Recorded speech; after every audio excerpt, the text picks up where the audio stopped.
Good morning बच्चों। Class 10th का हम लोगों ने चैप्टर नंबर फर्स्ट से स्टार्ट किया था। तो उसमें हम लोगों ने पढ़ा था कि क्या होता है पोषण, क्या होते हैं पोषक तत्व, जीवन की प्रक्रियाएं यानी जैव प्रक्रियाएं किसे कहते हैं, लाइफ प्रोसेसेस क्या क्या होती हैं, कौन कौन सी प्रोसेसेस आती हैं हम लोगों की ह्यूमन बॉडी में या लिविंग ऑर्गेनिज्म में, कौन कौन सी ऐसी प्रोसेसेस होती हैं लाइफ की जो वो करते हैं। फिर हम लोगों ने पढ़ा था कि सबसे पहली लाइफ प्रोसेस है जिसका नाम था न्यूट्रिशन यानी कि पोषण। तो पोषण में हम लोगों ने पढ़ा था क्या होता है पोषण। फिर हम लोगों ने उसमें पोषक तत्व यानी कि जितने भी न्यूट्रिएंट्स होते हैं उनको पढ़ा था। अब हमें पढ़ना है पोषक के प्रकार यानी कि टाइप्स ऑफ न्यूट्रिशन। तो चलिए देखते हैं कितने टाइप्स ऑफ न्यूट्रिशन होते हैं यानी कि न्यूट्रिशन कितने टाइप्स के होते हैं। तो जो न्यूट्रिशन होता है यानी कि पोषण जो होता है ये मेनली 2 टाइप्स के होते हैं। फर्स्ट होता है स्वपोषण और सेकेंड होता है परपोषण। तो जो स्वपोषण होता है उसको बोलते हैं हम ऑटोट्रॉफिक न्यूट्रिशन और जो परपोषण होता है उसको हम बोलते हैं हेटेरोट्रॉफिक न्यूट्रिशन। तो ये हो गया हमारा पोषण का प्रकार यानी कि पोषण हमारे 2 प्रकार के होते हैं मेनली स्वपोषण और परपोषण। स्वपोषण को हम बोलेंगे ऑटोट्रॉफिक न्यूट्रिशन, ये ऑटोट्रॉफिक मोड ऑफ न्यूट्रिशन, और परपोषण को हम बोलेंगे हेटेरोट्रॉफिक न्यूट्रिशन या हेटेरोट्रॉफिक मोड ऑफ न्यूट्रिशन। परपोषण और स्वपोषण होता क्या पहले इसको डिस्कस कर लेते हैं, फिर हम इसके आगे जितने भी ये डिस्क्राइब हुए हैं उसको हम डिस्क्राइब करेंगे। स्वपोषण जो होता है वो मेनली जितने भी प्लांट्स हैं उनमें पाया जाता है, क्योंकि जो स्वपोषण होता है उसका मेन एम होता है ये, और इसके नाम से ही क्लियर है स्वपोषण। स्व मतलब स्वयं, पोषण मतलब न्यूट्रिशन, यानी कि जो अपने आप को स्वयं खुद के द्वारा न्यूट्रिशन दे सके। जैसे कि पौधे जो होते हैं वो फोटोसिंथेसिस की प्रोसेस करते हैं और कीमोसिंथेसिस अभी एक आप लोग पढ़ेंगे। उन दोनों की प्रोसेसेस से क्या होता है, इन दोनों की प्रोसेसेस से ये लोग अपना भोजन बना लेते हैं और जिससे इनको क्या मिलती है, इनको एनर्जी मिलती है, इनको पोषण मिलता है। और पोषण की हम लोगों ने परिभाषा यही पढ़ी थी कि वो पोषक तत्व जिनसे हमें ऊर्जा मिलती है वो हमें पोषण कहलाते हैं। यानी कि फोटोसिंथेसिस की प्रोसेस करते हैं प्लांट्स, यानी कि प्रकाश संश्लेषण की क्रिया में अपना भोजन बनाते हैं। कार्बन डाइऑक्साइड और कार्बन डाइऑक्साइड और जल की क्रिया करते हैं क्लोरोफिल और सूर्य के प्रकाश की उपस्थिति में, जिससे glucose plus oxygen plus energy निकलती है। तो वो होता है हमारा फोटोसिंथेसिस की प्रोसेस। तो फोटोसिंथेसिस की प्रोसेस करते हैं प्लस कीमोसिंथेटिक यानी कि रसायन संश्लेषण जो होता है उसके द्वारा, यानी कि एक रसायन को, एक केमिकल को दूसरे केमिकल में चेंज करना कहलाता है केमिकल सिंथेसिस या कीमोसिंथेसिस, ठीक, जिसको हम लोग रसायन संश्लेषण कहते हैं। तो स्वपोषण का सीधा सा तात्पर्य या सीधा सा मतलब आप ये कह सकते हैं कि स्वपोषण एक ऐसा पोषण होता है जिसमें जीवधारी अपना भोजन स्वयं बना सकता है, उसे स्वपोषण कहते हैं। और इसका बेस्ट एग्जाम्पल है जितने भी प्लांट्स यानी कि पौधे हैं। फिर अब हम बात करते हैं परपोषण की यानी कि हेटेरोट्रॉपिक की। तो हेटेरोट्रॉपिक परपोषण यानी कि पर मतलब पराया, दूसरे से अगर हम पोषण ले रहे हैं, यानी कि हम जैसे जीवधारी जितने भी सजीव हैं, मतलब मनुष्य है, पेड़ पौधों पर अपना जीवन आश्रित रखता है, उनसे पोषण लेता है, जानवरों से अपना पोषण लेता है, जितने भी जानवर हैं वो भी पेड़ पौधों से अपना न्यूट्रिशन लेते हैं। तो इस तरह से अपना न्यूट्रिशन अगर आप किसी दूसरे से ले रहे हैं तो वो बोला जाएगा हेटेरोट्रॉपिक मोड ऑफ न्यूट्रिशन या हेटेरोट्रॉपिक न्यूट्रिशन। तो वो होता है परपोषण। अब परपोषण में कितनी कैटेगरीज आती हैं, परपोषण में इतनी सारी कैटेगरीज आती हैं, शाकाहारी, मांसाहारी, परजीवी, मृतोपजीवी या अपमार्जक भी इनको बोलते हैं। तो परपोषण में हो गया ये, स्वपोषण हो गया, ठीक। स्वपोषण परपोषण क्या हम लोगों ने समझ लिया। अब हम लोगों को समझना है इसके टाइप्स। तो जैसे कि यहाँ पे हम लोगों ने डिस्क्राइब किया है कि पोषण जो है वो मेनली 2 टाइप्स का होता है। फर्स्ट इज स्वपोषण एंड सेकंड इज परपोषण, यानी कि पहला जो है वो ऑटोट्रॉपिक है and second is heterotrophic. Then it's also bifurcate. Also bifurcate का मतलब ये और भी ज्यादा टुकड़ों में टूटता है, यानी कि स्वपोषण जो होता है it is also 2 types. First is प्रकाश संश्लेषण which is also known as photosynthesis and second is रसायन संश्लेषण which is also known as chemosynthesis. तो ये दोनों हो गए। परपोषण में क्या है, सबसे नंबर 1 पे जो डिफरेंशिएट होता है ये होता है शाकाहारी, जिसको आप लोग बोलते हैं हर्बीवोरस, यानी कि सिर्फ हर्ब को ही खाते हैं, वो होते हैं herbivorous but depend on herbs, so it is also known as heterotrophic. ये मत सोचिएगा कि शाकाहारी हर्ब पर डिपेंड होते हैं तो ये स्वपोषी हो जाएंगे, लेकिन ये स्वपोषी नहीं होंगे, ये परपोषी यानी हेटेरोट्रॉफी ही होंगे। और क्योंकि इनका जो न्यूट्रिशन है वो हर्ब से है, तो ये एक तरह से दूसरे पर अपने फूड के लिए डिपेंड है, इसलिए ये हर्बीवोरस परपोषण में आएगा। फिर है मांसाहारी यानी कि कार्निवोरस, जिसको हम लोग जानते हैं carnivorous which depend on only animals, यानी कि जो एनिमल या जो भी जीवधारी किसी एनिमल पर, मांस वाली चीजों पर अगर डिपेंड है तो उन्हें मांसाहारी कहेंगे। फिर आता है परजीवी, यानी कि इसको बोलते हैं हम पैरासाइट। पैरासाइट क्या होता है? पैरासाइट ये होता है कि जब भी हम, जैसे हमारे शरीर में जून होती हैं या हमारे बाल में जो जून होती हैं, बेड पर खटमल होते हैं, ये सब क्या है? ये सब पैरासाइट है। लीच है, जोक जिसको आप लोग बोलते हैं, ये सब पैरासाइट है। मच्छर है, ये पैरासाइट है। ये सब क्या करते हैं? एक जो लिविंग ऑर्गेनिज्म होता है उसकी बॉडी से ब्लड को सक करते हैं या उसकी बॉडी से अपना न्यूट्रिशन लेते हैं, प्लस वो उनसे अपनी लाइफ जो है उसको सर्वाइव करते हैं। तो इस तरह का जो न्यूट्रिशन बोला जाता है वो पैरासिटिक मोड ऑफ न्यूट्रिशन बोला जाता है, या पैरासिटिक हेटेरोट्रॉफ भी बोला जाता है, यानी कि परजीवी परपोषी भी बोला जाता है इनको, क्योंकि ये अपना भोजन तो दूसरों से ले रहे हैं। लेकिन परजीवी में क्या होता है? परजीवी में किसी जीवित व्यक्ति से अपना भोजन लेते हैं। जैसे कि हम लोगों ने 9th क्लास में पढ़ा था, प्लैटीहेल्मिन्थीज जो फाइलम है, उस फाइलम में क्या है? उस फाइलम में जो लिवर फ्लूक है, जिसको बोलते हैं हम फैशुला हेपेटिका, तो लिवर फ्लूक जो होता है वो क्या करता है? मनुष्य की लिवर में जाकर, मनुष्य में लिवर में रहने वाला एक परजीवी होता है, वो उसी से ही अपना भोजन लेता है। तो इसीलिए ये जो परजीवी होते हैं ये परपोषी होते हैं, यानी कि अपना भोजन जो है वो दूसरों से इनको लेना रहता है। फिर अब हम बात करते हैं अपने लास्ट मृतोपजीवी या अपमार्जक की। तो मृतोपजीवी या अपमार्जक जो होते हैं इनको स्कैवेंजर या सैप्रोजोइक भी बोलते हैं। तो स्कैवेंजर और सैप्रोजोइक क्या होता है ये देखते हैं। स्कैवेंजर भी बोला जाता है और सैप्रोजोइक भी बोला जाता है। तो ये होते हैं मृतोपजीवी या अपमार्जक, यानी कि ये वे जीव, ये परपोषी जीव होते हैं जो अपना जीवन मृत चीजों पर रह करके पाते हैं। जैसे कि मान लीजिए कोई बॉडी है या कोई ह्यूमन बॉडी है या कोई भी बॉडी है डेड ऑर्गेनिज्म की, तो डेड बॉडी है तो उस पर जो भी चीजें ग्रो करती हैं, जैसे छोटे छोटे माइक्रो ऑर्गेनिज्म ग्रो कर जाते हैं, फफूंद, यानी कि जिसको आप नॉर्मल भाषा में फंजाई बोलते हैं, वो सब ग्रो कर जाते हैं। प्रोटोजोआ, जितने भी फंजाई हैं, प्रोटोजोआ हैं, ये सब जितने भी आएंगे, माइक्रो ऑर्गेनिज्म जितने भी आएंगे वो सब कहलाते हैं स्कैवेंजर या सैप्रोजोइक माइक्रो ऑर्गेनिज्म। जितने भी माइक्रो ऑर्गेनिज्म हैं, फंजाई हैं, ये सब आएंगे इसमें स्कैवेंजर्स में, यानी कि मृतोपजीवी में।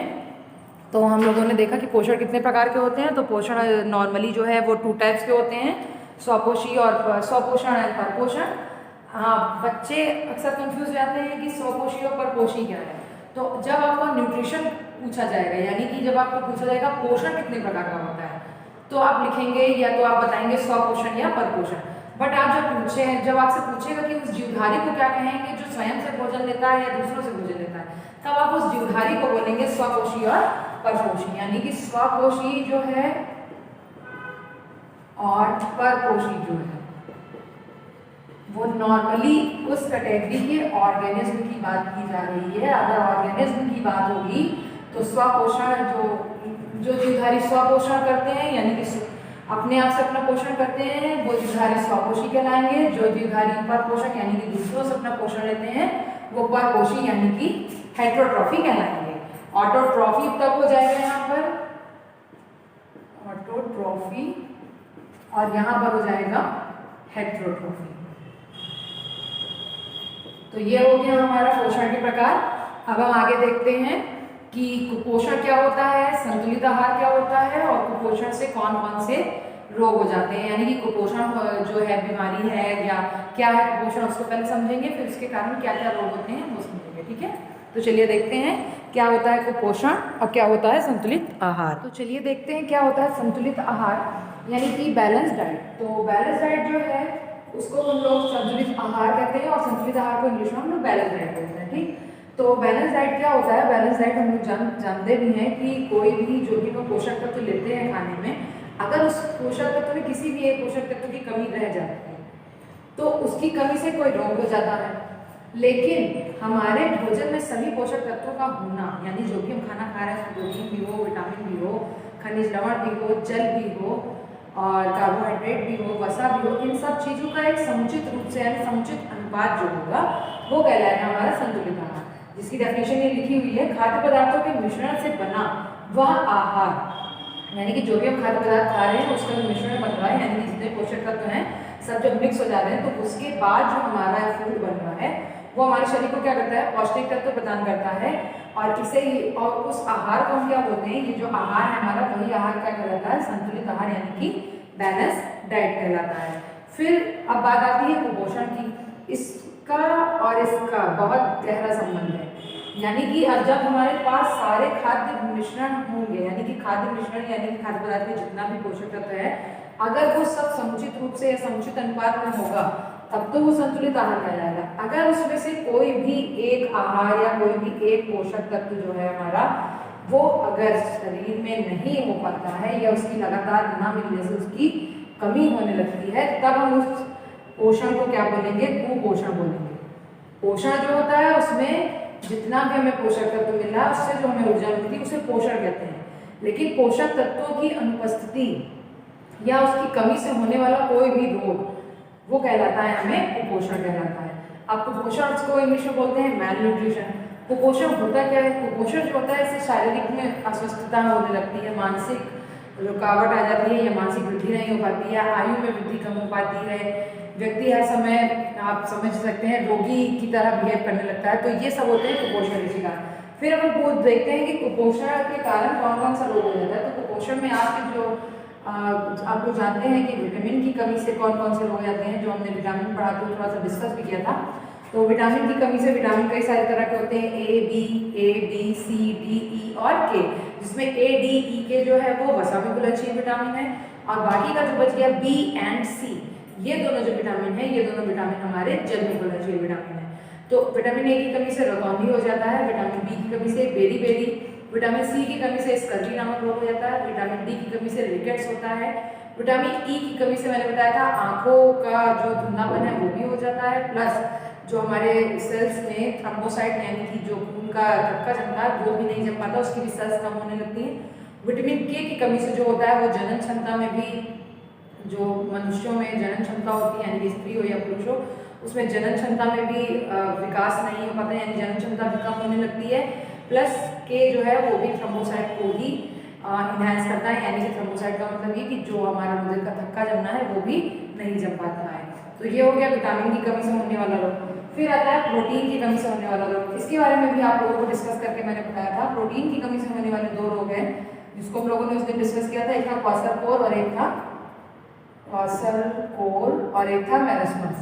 तो क्वासरकोर और मेरस्मस क्या था, ये दोनों ही प्रोटीन प्लस कैलोरी की कमी से होने वाला रोग है। तो प्रोटीन प्लस कैलोरी का क्या मतलब है, प्रोटीन जो होता है यानी कि ये दोनों, पहली बात तो माँ के दूध जिसमें केसीन नामक प्रोटीन पाया जाता है, तो केसीन नामक जो प्रोटीन है उसके द्वारा ये, उसके कमी के द्वारा ये दोनों रोग होते हैं। और इन दोनों रोग में क्या होता है, इसमें तो प्रोटीन की कमी हो जाती है क्वासरकोर में, बट इसमें प्रोटीन के साथ साथ कैलोरी भी कम हो जाती है, यानी कि protein plus calorie deficiency disease है। तो प्रोटीन प्लस कैलोरी की डेफिशिएंसी से होने वाला जो रोग है वो है मेरस्मस, और प्रोटीन की जो कमी से होने वाला रोग है वो है क्वासरकोर। इससे बच्चों में क्या है, भूख ना लगना, उनकी वृद्धि ना हो पाना, मानसिक असमंजसता, मतलब यानी कि मानसिक जो है वो जड़ता आने लगती है, यानी कि बुद्धि जो है वो थोड़ी कमजोर होने लगती है, रोग प्रतिरोधक क्षमता नहीं विकसित हो पाती, क्योंकि एक बार आप लोगों को जाननी चाहिए कि जो माँ का दूध होता है उसमें रोग प्रतिरोधक क्षमता सबसे ज़्यादा होती है। और वो जिसके पास जैसे कि आप लोग समझ रहे हैं कि यहाँ प्रोटीन डेफिशिएंसी डिजीज जो है वो सीधे माँ के दूध के कारण, केसीन नामक जो प्रोटीन पाया जाता है उसकी कमी के कारण है। तो जब उसकी कमी होगी तो रोग प्रतिरोधक क्षमता जो होगी वो भी कम हो जाएगी। तो आज हम लोगों ने पढ़ा पोषण के प्रकार, यानी कि types of nutrition. How many types of nutrition? There are 2 types of nutrition, heterotrophic and autotrophic. Heterotrophic is also divided into 2 parts, photosynthesis and chemosynthesis. And heterotrophic जो न्यूट्रिशन है उसमें हम लोगों ने पढ़ा कि heterotrophic nutrition is the 3 type, शाकाहारी, मांसाहारी, अपमार्जक एवं परजीवी, ये सारे पढ़े। फिर हम लोगों ने पढ़ा संतुलित आहार यानी कि बैलेंस डाइट क्या होती है, फिर कुपोषण किसे कहते हैं। अब आज का क्वेश्चन आपका ये है कि फोटोसिंथेसिस और कीमोसिंथेसिस में डिफरेंस क्या है, क्योंकि मैंने बताया है बट हल्का बताया है। आप लोग इसको कमेंट बॉक्स में करिए, फिर मैं इसको बताती हूँ कि कीमोसिंथेसिस बैक्टीरिया क्या होते हैं और फोटोसिंथेसिस किसे कहते हैं। फोटोसिंथेसिस का जो पूरा रिएक्शन है वो भी है, तो उसको भी लाइए हम समझा ही देते हैं। तो आइए देख लेते हैं क्या होता है फोटोसिंथेसिस का पूरा रिएक्शन।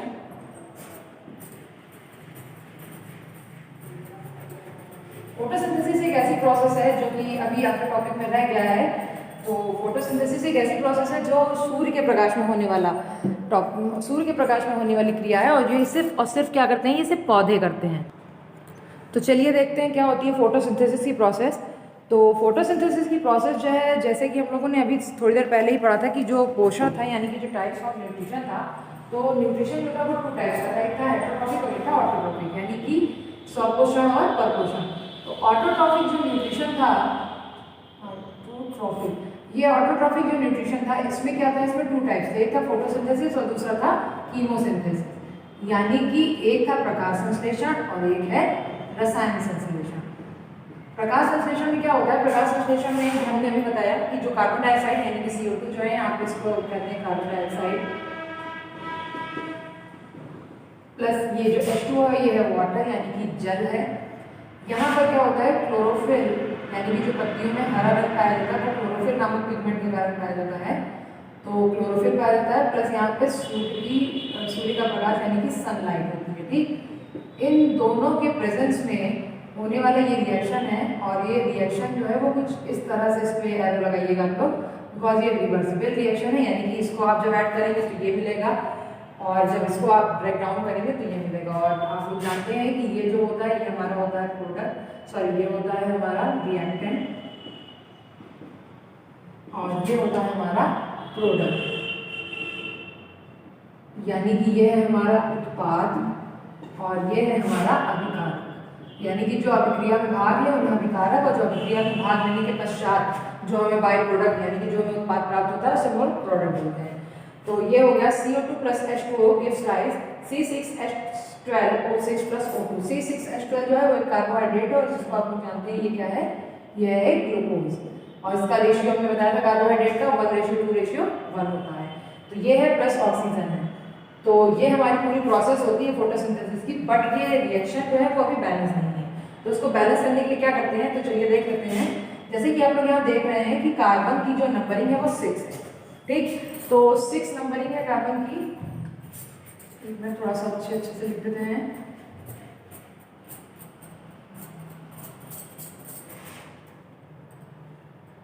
ये इस तरह से रहेगा, यहाँ पे सनलाइट है और यहाँ पे क्लोरोफिल, ये है हमारा प्रोडक्ट, सॉरी रिएक्टेंट यानी कि अभिकारक इसको बोलते हैं, और ये है हमारा प्रोडक्ट यानी कि इसको हम लोग बोलते हैं उत्पाद। ठीक, साफ साफ हो गया तो ये है हमारा रिएक्शन यानी फोटोसिंथेसिस का। तो इसमें क्या है, CO2 plus H2 यानी कार्बन डाइऑक्साइड प्लस वाटर लेना है, और वो मिलकर के क्या बनाएगा, ग्लूकोज प्लस ऑक्सीजन यानी कि ऑक्सीजन बनाएगा। तो हम लोग देखने जा रहे थे रिएक्शन कैसे बैलेंस होता है। तो रिएक्शन बैलेंस करने के लिए ये देखना है कि जो चीज़ें इधर होती है वही चीज़ें इधर होती हैं, यानी कि जो रिएक्टेंट में होगा जो भी प्रोडक्ट वही चीज़ होगी हमारा, वही यौगिक होगा हमारा इधर की तरफ। तो कार्बन जैसे यहाँ पर 6 इसके पास लगा हो, तो दैट इज कार्बन की जो नंबरिंग है वो 6 है, बट यहाँ पर कार्बन के साथ कुछ भी नहीं लगा है, इसका मतलब ये अकेला है। तो यहाँ पे अगर हम 6 कर दें तो कार्बन जो है हमारा वो 6 हो जाएगा, ठीक। लेकिन ये कार्बन के लिए सिर्फ 6 नहीं होगा, ये इसके लिए भी × होगा इससे। तो ये क्या हो जाएगा, 6 2 12, यानी कि ऑक्सीजन की जो नंबरिंग है वो 12 होनी चाहिए। तो ऑक्सीजन की नंबरिंग यहाँ पर 6 है, यहाँ पर 2 है, यानी कि 6 2 8 हो रही है। अगर हम यहाँ पे 6 कर दें तो क्या हो जाएगा, 6 2 12 हो जाएगा, जो कि यहाँ की नंबरिंग को मेंटेन कर लेगा।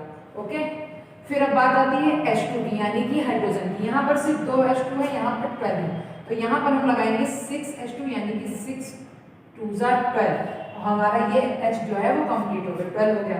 बट ऑक्सीजन जो है यहाँ पे वो 6 होगा, क्योंकि इसका जो × होगा वो इससे भी होना है, तो 6 हो गया O, यहाँ पर भी O 6 हो गया, यानी कि जो हमारा बैलेंस है रिएक्शन वो अब बैलेंस हुआ है, यानी कि 6 CO2 plus 6 H2O reversible reaction C6H12O6 plus 6O2 plus energy. तो ये अब हमारा कंप्लीट हो गया फोटोसिंथेसिस का रिएक्शन, जो कि पूरी प्रोसेस होती है हमारी खाना जो बनाते हैं हमारे पौधे, तो इस तरह से अपना खाना बनाते हैं, ठीक। अब हम क्या देखते हैं, अब हम देखने जा रहे हैं कि फोटोसिंथेसिस की जो प्रोसेस है वो कितने स्टेप्स में कंप्लीट होती है। तो फोटोसिंथेसिस की जो प्रोसेस है वो 3 स्टेप्स में कंप्लीट होती है। नंबर फर्स्ट जो प्रोसेस होती है उसमें ये होता है क्योंकि क्लोरोफिल जो होता है वो प्रकाश ऊर्जा को अवशोषित कर लेता है। प्रकाश ऊर्जा का मतलब यानी कि जितनी भी सनलाइट्स है उसको एब्जॉर्ब कर लेगा। सेकेंड पोजीशन में क्या होता है, सेकेंड पोजीशन में ये होता है कि जो हमारी सनलाइट को एब्जॉर्ब किया है क्लोरोफिल ने, तो वो क्या करेगा, वो हाइड्रोजन और CO2 के साथ मिल करके एक न्यू प्रोडक्ट बनाएगा जो कि होगा हमारा ऑक्सीजन। और ऑक्सीजन क्या होगा, वो एटमॉस्फेयर में चली जाएगी। फिर जो थर्ड प्रोसेस आएगी वो हमारी प्रोसेस ये होगी कि कार्बन डाइऑक्साइड जो होगा वो और हाइड्रोजन जितनी भी निकली होंगी उसके साथ मिल करके वो बनाएगा ग्लूकोज मॉलिक्यूल, यानी कि ग्लूकोज और ऑक्सीजन इंड प्रोडक्ट में हमें मिलेगा और CO2 + H2O जो है हमारा वो बाई रिएक्टेंट यूज़ किया जाएगा। अब हम बात कर लेते हैं कीमोसिंथेटिक बैक्टीरिया की, यानी कि कीमोसिंथेसिस क्या होता है। तो चलिए देखते हैं कीमोसिंथेसिस क्या होता है। तो आइए देखते हैं कीमोसिंथेसिस होती क्या है। कीमोसिंथेसिस जो प्रोसेस है उसको हम लोग हिंदी में बोलते हैं रसायन संश्लेषण, यानी कि एक रसायन का दूसरे रसायन में संश्लेषण क्या कहलाता है, रसायन संश्लेषण कहलाता है। ठीक, तो रसायन संश्लेषण यानी कि कीमोसिंथेसिस में ये होता है कि जो भी एक रसायन होगा, जैसे कि मान लीजिए आप लोग दलहनी फसलें जितनी भी होती हैं, जितनी भी दलहनी फसलें हैं, यानी कि जैसे कि पी है, मटर है, अरहर है, चना है, ग्राम, ये सब जितनी भी हैं ये सब लेग्यूमिनेसी फैमिली के मेंबर हैं और लेग्यूमिनेसी फैमिली से ही हैं। तो लेग्यूमिनेसी क्या मतलब होता है इनका, लेग्यूमिनेसी का मतलब यह होता है कि ये सब इनकी फलीदार फसलें, यानी कि इनकी जो आप मटर देखते होंगे तो वो इस तरह से होती है, इसके अंदर बीज होते हैं। तो इस तरह से अगर कोई भी फली है, कोई भी फली के अंदर अगर बीज बन रहा है तो वो लेग्यूमिनेसी फैमिली का है। चने में भी ऐसा होता है, अरहर में भी ऐसा होता है, उड़द में भी, जैसे जितनी भी दाल वाली फसलें, इसलिए लिखा गया दलहनी फसलें, यानी कि जितनी भी दाल को बियर करती हैं, दाल वाली फसलें जितनी भी हैं वो सब लेग्यूमिनेसी फैमिली में आती हैं। और लेग्यूमिनेसी फैमिली की इंपॉर्टेंस बात यह है कि इसमें एक बैक्टीरिया पाया जाता है जिसका नाम होता है राइजोबियम। क्या होता है उसका नाम, राइजोबियम। राइजोबियम बैक्टीरिया जो होता है वो करता क्या है, एटमॉस्फेयर की जो नाइट्रोजन होती है, ATM एटमॉस्फेयर लिख रहे हैं हम एटमॉस्फेयर को, एटमॉस्फेयर यानी वातावरण की जो नाइट्रोजन होगी उसको क्या करेगी, उसको नाइट्रेट में फिक्स कर देता है, NO3 डबल नेगेटिव में फिक्स कर देता है। और कैसे फिक्स करता है, यानी कि नाइट्रोजन को, जो भूमि में ऑक्सीजन है, ये पहली बात तो लेग्यूमिनेसी फैमिली में पाई जाती है राइजोबियम बैक्टीरिया, लेकिन पाया कहाँ जाता है, ये पाया जाता है उनकी जड़ों में। तो जड़ों में पाया जाने वाला ये एक बैक्टीरिया होता है राइजोबियम बैक्टीरिया, वो इस तरह से उनकी जड़ें होती हैं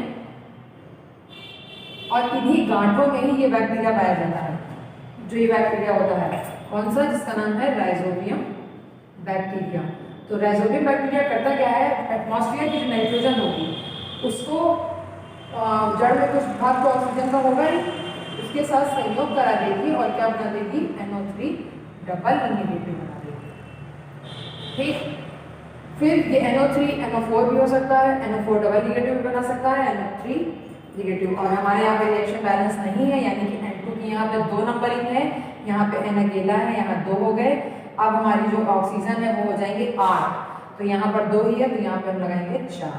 अब जाकर हमारा रिएक्शन बैलेंस हुआ है। तो ये एक एग्जाम्पल हो गया नाइट्रोजन फिक्सेशन का, यानी कि नाइट्रोजन स्थिरीकरण के लिए।